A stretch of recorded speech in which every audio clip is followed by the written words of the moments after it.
Hola, Alejandro Gaete con ustedes.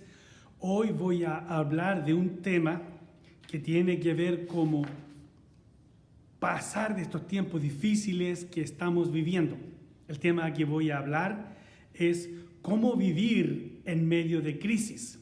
No solamente cómo tener una vida biológica, sino cómo vivir una vida ordenada en medio de la crisis, una vida de éxito en medio de la crisis, una vida que nos dé un propósito personal, que nos dé satisfacción de vivir y saber que no somos los únicos que hemos pasado por situaciones tan graves como la que estamos pasando con esta crisis de pandemia, crisis social, crisis financiera y, por qué no decirlo, como pastor tengo que decir que estamos pasando por una crisis espiritual también que hace tiempo que comenzó. Quiero hablar con ustedes 3 cosas que aprendí de la iglesia de Tesalónica, los tesalonicenses. Cómo ellos no solamente sobrevivieron, pero cómo ellos vivieron una vida llena como cristianos en tiempos de persecución, en tiempos de que la ley estaba contra ellos y que el abuso era el pan de cada día. Una vez más, soy Alejandro Gaete, pastor aquí en la Iglesia Bautista Portola en San Francisco, California. Y voy a compartir con ustedes primera carta a los tesalonicenses, capítulo 1, versos 1 al 4. Primera a Tesalonicenses, capítulo 1, versos 1 al 4. Dice: Pablo, Silvano y Timoteo, a la iglesia de los tesalonicenses, en Dios Padre y en el Señor Jesucristo. Gracia y paz sean a vosotros, de Dios nuestro Padre y del Señor Jesucristo. Damos siempre gracias a Dios por todos vosotros, haciendo memoria de vosotros en nuestras oraciones, acordándonos sin cesar delante de Dios y Padre nuestro de la obra de vuestra fe, del trabajo de vuestro amor y de vuestra constancia en la esperanza en nuestro Señor Jesucristo. Porque conocemos, hermanos amados de Dios, vuestra elección. Pidamos la bendición.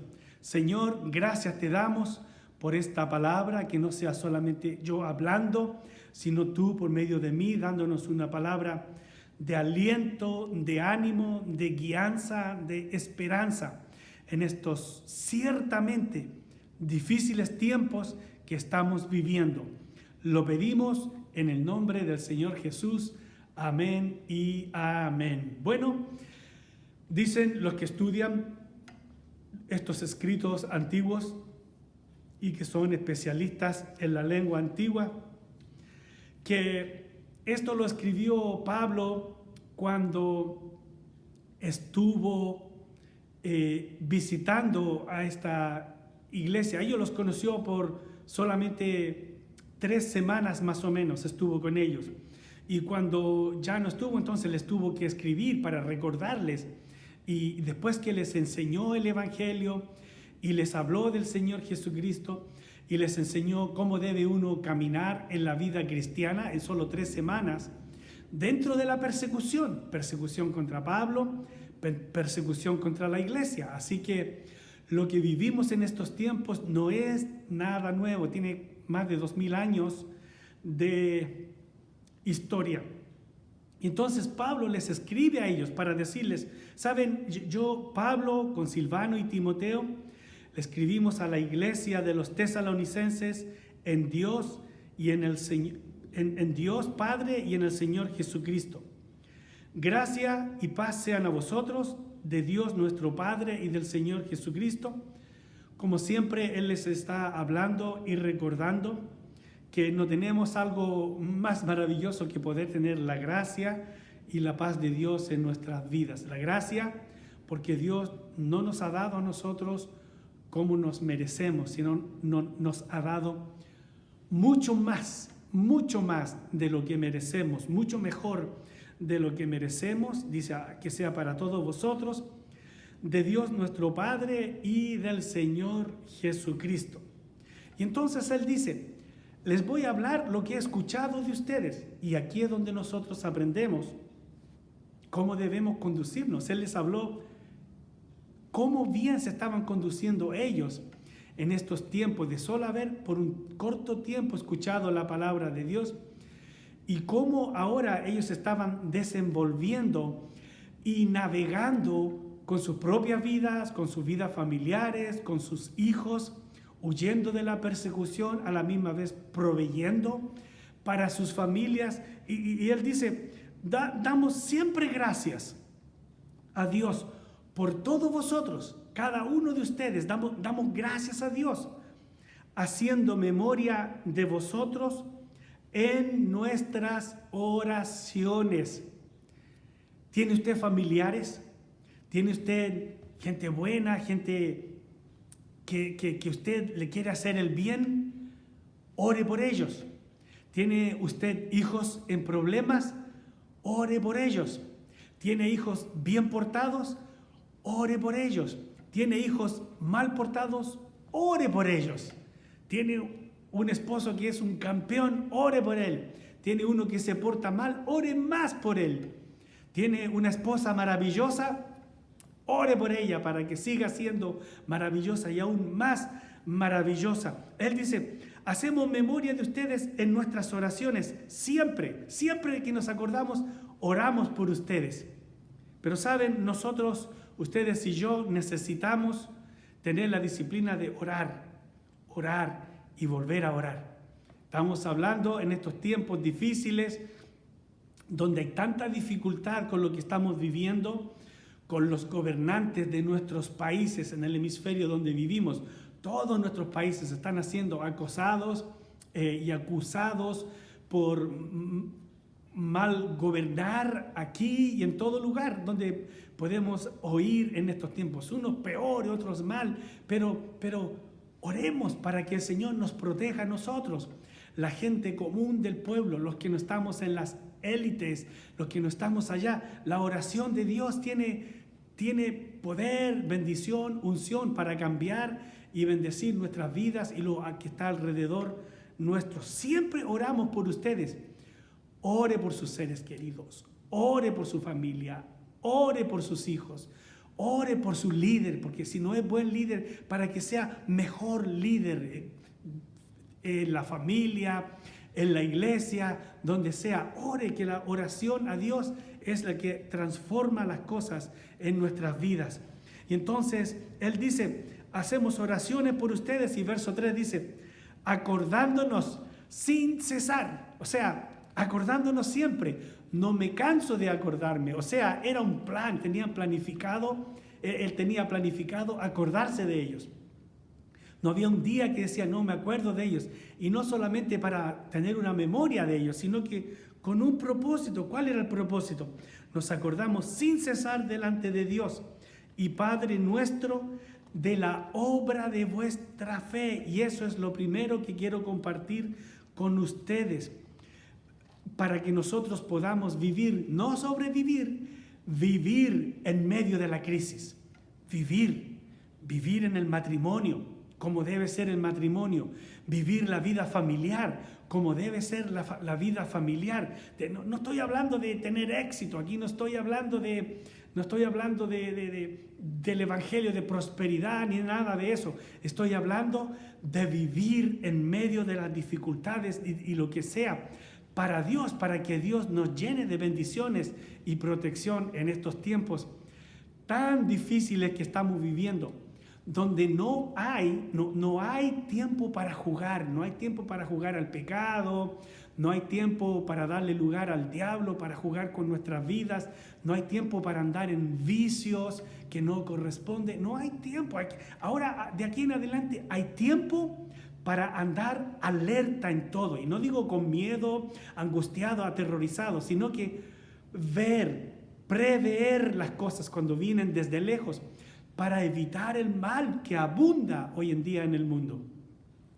Número 1, nuestra fe operante, como dice aquí en el verso 3, que dice, la obra de vuestra fe. Lo primero que nos acordamos siempre de ustedes es que tienen una fe operante. En otras palabras, no solo dicen, yo levanto mis manos al Señor, le glorifico, voy a la iglesia, nadie me conoce, allí entro, allí salgo, pero cumplo, estoy allí a la hora del reloj y me voy y estoy allí los domingos. No, este está hablando de vuestra fe operante. Esto viene de la palabra griega ergon, que significa función, tu tarea, la obra de tu fe, que tienes una función en la vida, que te has dedicado a una tarea, que tienes un trabajo, que tienes proyectos.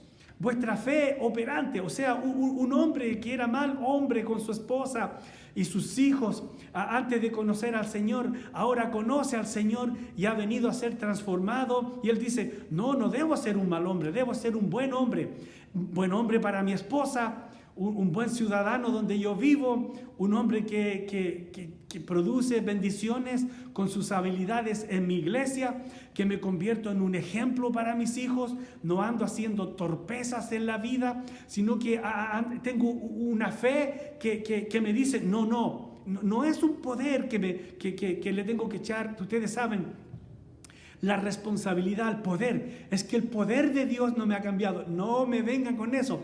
Es su responsabilidad. Usted, por creer en Cristo, tiene que operar nuevas obras en su vida. Tiene que crecer como hombre. Tiene que crecer como dama de Dios. Tiene que crecer como hijos de Dios, los hijos en una familia. Tiene que crecer en la iglesia. Tiene que crecer en todo. Tiene que tener proyectos. Hay pandemia. Hay problemas sociales, problemas financieros, problemas espirituales, donde tú mires, entonces, ¿qué vamos a decir? No hay salida. No, nosotros somos hijos del Dios Altísimo. Él dice, la fe que ustedes han tenido en Cristo los ha llevado a nuevos lugares, en medio de persecución. A ellos los buscaban los soldados, los iban, los arrastraban, los encarcelaban, porque andaban siguiendo al Señor Jesucristo. Nosotros casi la tenemos un poco más fácil en estos tiempos, y dice, en medio de ello, ellos tenían una fe que operaba, que producía bendiciones en su vida, que se podía ver, que no era su vida espiritual medida por cuánto cantaban en la iglesia, por cuánto asistían en la iglesia, por cuántos coros se conocían en la iglesia, por cuántos versos podían recitar en la iglesia. No, era porque cómo se conducían en la calle, cómo se conducían ellos en el hogar, cómo ellos seguían sirviendo a un Dios, a su Dios, en medio de la persecución, en medio de todos los peligros que tenían ellos, inclusive perder su vida por buscar a Dios. Que vuestra fe sea operante, es número uno. Que nuestra fe también sea operante en medio de esta pandemia. Que nosotros podamos ser de bendición para otros. Si hay una persona que no tiene para comer, que tal vez cuando podamos y tengamos suficiente, podamos compartir con otros. Que cuando veamos a otros que están deprimidos, caídos, podamos ir a ellos con una palabra de aliento, que podamos ser de bendiciones, que podamos ir donde esa persona que me hizo el mal a mí, pero por esa fe que opera en mi vida, yo voy y le hago el bien en cambio. En medio de esta pandemia, en medio de esta crisis social y en medio de esta crisis financiera que estamos viviendo, que vuestra fe sea operante, acordando sin cesar delante del Dios y Padre nuestros de la obra de vuestra fe, número uno, y número dos, del trabajo de vuestro amor, o sea, vuestro amor laborioso. Número uno, vuestra fe operante. Número dos, vuestro amor laborioso. Esto viene de la palabra griega también, kopos, que significa más bien trabajo pesado. Sí, No estamos, la predicación contemporánea de nuestros días, ven a Cristo, se terminarán tus problemas, irás como wow, vivirás una vida de fantasía. Y eso a la gente le dura un segundo y cuando despiertan a la verdadera vida cristiana, dicen, esto no es lo que me prometieron, así que no voy a vivir en esta vida cristiana más. No, aquí dice, vuestro amor laborioso. Vuestro amor haciendo ganas es como ir al gimnasio, hacer ejercicios. Y cuando el hombre podía levantar 30 libras, ahora levanta 35, porque se esfuerza para levantar más. Y cuando esta dama podía correr 5 kilómetros y ahora se esfuerza y corre 6 kilómetros, eso está hablando de copos de trabajo pesado, que tal vez puede ser molesto, laborioso, fatigoso. Eso es que vuestro amor sea laborioso. Me cuesta levantarme a las 5 de la mañana, tal vez alguien dice, para ir a trabajar. Pero tengo que trabajar por mis hijos, tengo que trabajar por mi esposa, tengo que trabajar por el esposo, tengo que trabajar por mi familia. Eso es amor laborioso, porque amo mi familia. Mi esposa hoy día quemó la cena, pero ok, vamos a ordenar pizza. Eso es amor laborioso, ir más allá de lo que uno tiene que hacer y esperar. Trabajo pesado. De eso estamos hablando. Yo lo trato de decir como chiste, pero usted sabe de qué estamos hablando. Trabajo pesado, que tu amor sea laborioso. Él les decía a ellos, para mí es increíble verlos bajo el imperio greco-romano, bajo la persecución que hay en estos tiempos.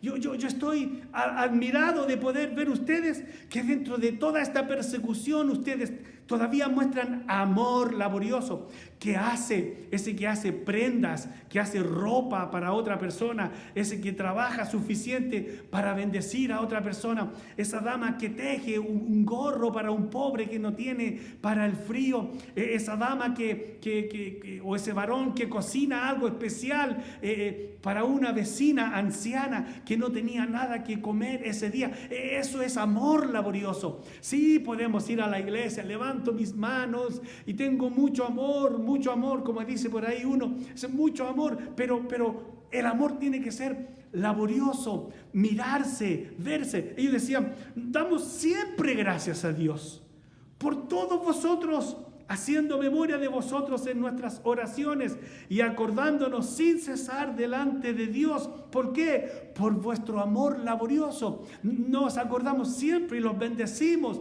y oramos por ustedes. Usted y yo no somos los únicos que hemos tenido que vivir en medio de crisis.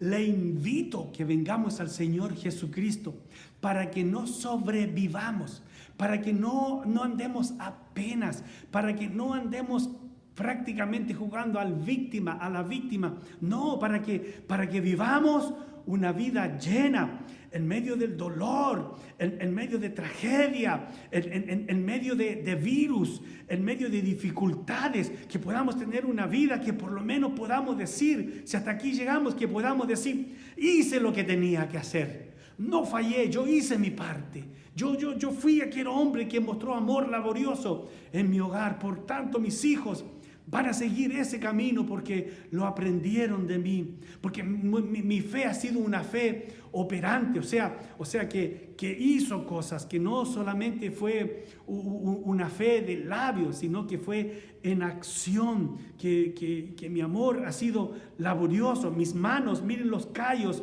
mi mente, miren, me estoy tan cansado de trabajar en lo que trabajo, o mi cuerpo, he trabajado largas horas, he sido laborioso para bendecir a mi propia familia, para ser de bendición a los de mi iglesia, para ser de bendición a los de mi comunidad, al barrio donde yo vivo. Porque de eso habla ese amor laborioso, otra vez, es del griego kopos, trabajo pesado, molesto, fatigoso. Es fácil ir el domingo, cantar, bien vestido, bien bañado, lo que puede, una corbata, el que tiene, y llegar allí, wow, y servir al Señor. Pero el resto de la semana nos queda amor laborioso, nos queda trabajo pesado, nos queda trabajo molesto, trabajo fatigoso, que me deja estirado. Pero ese es el amor que Pablo vio en los tesalonicenses cuando ellos estaban pasando por la peor de las persecuciones. ¿Por qué este amor? Porque es fácil decir, oh, te amo, pero este amor así de pesado, molesto, fatigoso, ¿por qué lo hace uno? Es amor por el bien, no mío, sino por el que uno está amando. Y el amor a la familia, el amor a los conocidos en Cristo, el amor a nuestros vecinos, como uno debe ser de bendición para cada uno de ellos. Vivir en medio de crisis, no sobrevivir en medio de crisis, vivir en medio de crisis.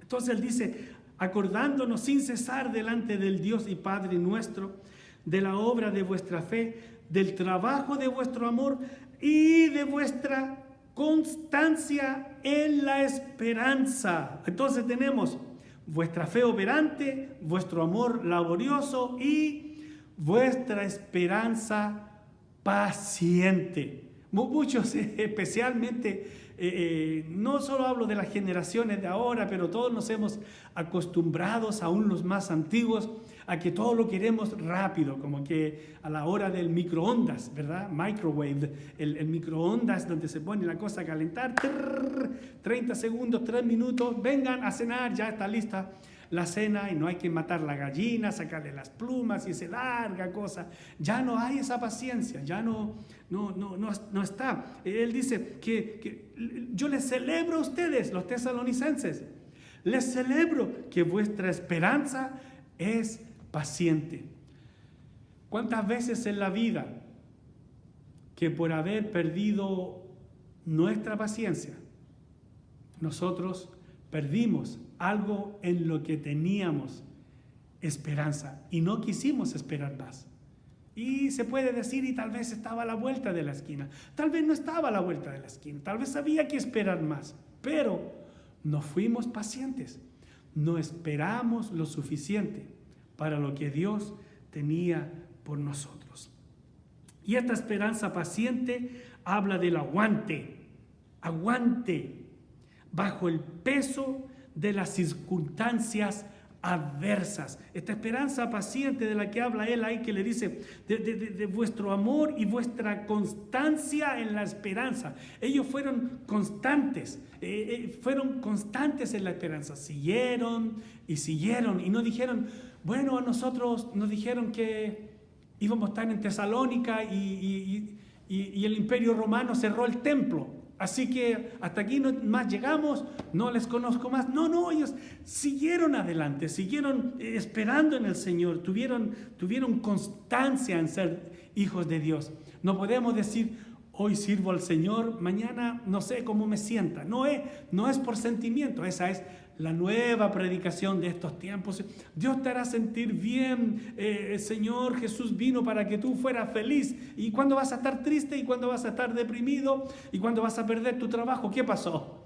No es ese el evangelio del Señor Jesucristo. Ellos siguieron adelante, porque eso es fe para esperar el día que venía. ¿Cuántos de ellos que podemos ver ahí nosotros en la palabra del Señor? Me encanta ese capítulo 11 de Hebreos, que tiene, como muchos lo llamamos nosotros, el capítulo de los héroes de la fe, ¿verdad? Y ahí hay una descripción de la fe y habla luego de aquellos que hacían proezas con la mano de Dios y Dios en ellos y los bendecía y hacían maravillas y que nadie, y no lo podía explicar nadie, increíble lo que podían ellos hacer porque Dios los bendecía. Así es fácil tener fe, así, Señor, haz esto por mí, el Señor lo hizo. Wow, Señor, yo sí que creo en ti. Ya meto otro, Señor, ahí está. Wow, Señor, sí que creo en ti. Y cuando el Señor dice no, si usted lee el capítulo 11 de Hebreos, empieza a ver toda esa gente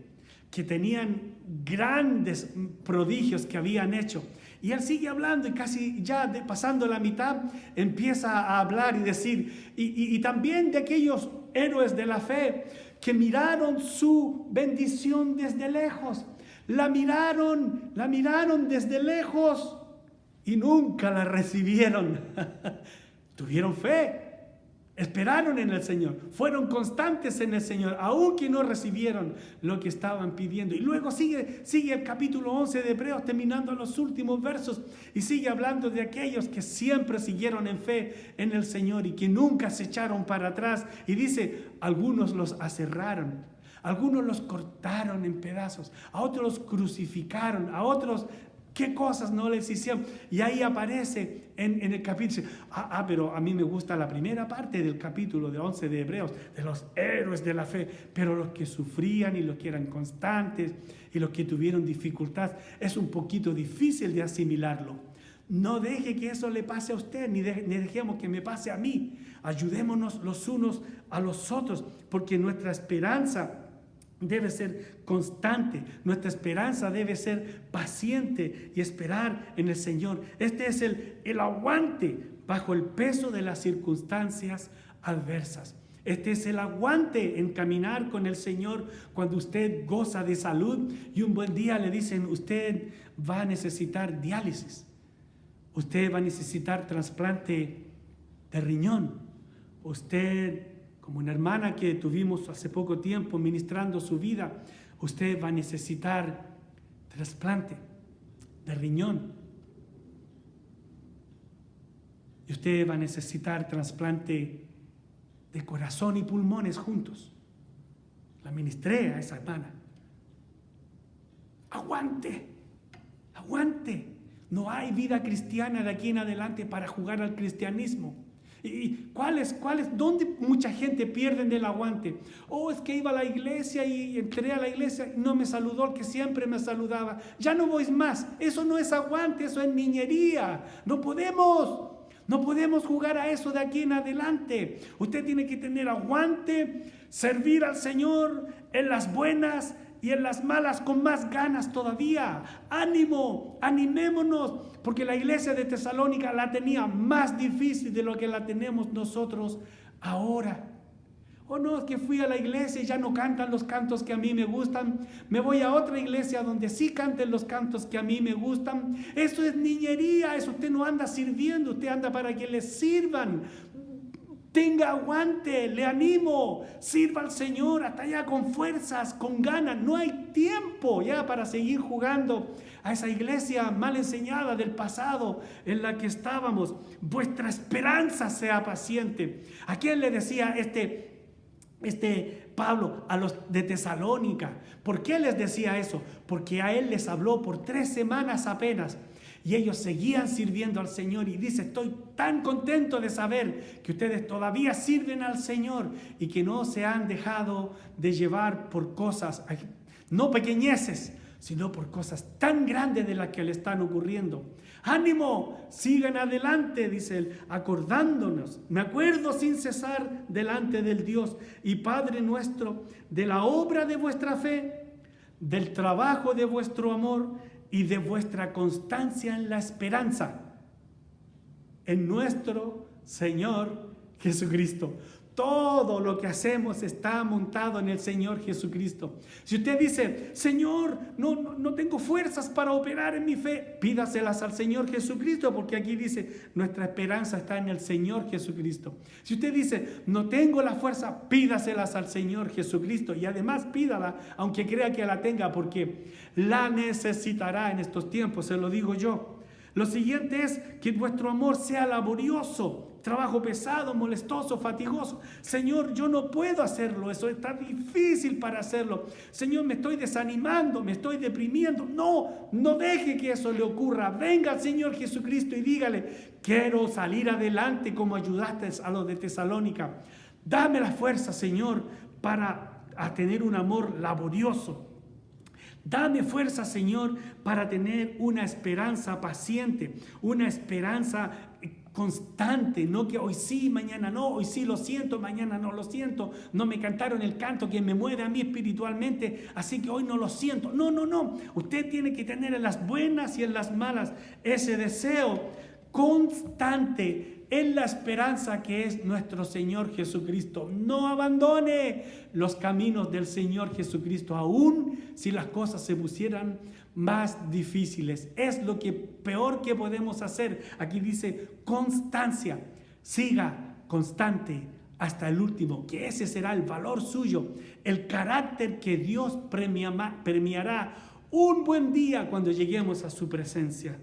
¿Por qué todo esto? Verso 4, y termino con esto, dice, porque conocemos, hermanos amados, de Dios vuestra elección, porque Dios les había elegido a ellos.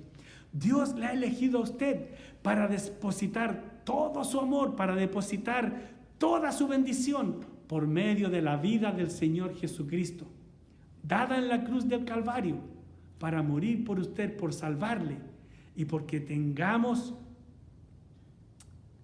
el ayudador, Espíritu Santo de Dios, para poder pasar por medio de todos estos tiempos difíciles que estamos enfrentando. No abandone, ánimo, anímese en los caminos del Señor. ¿Ok?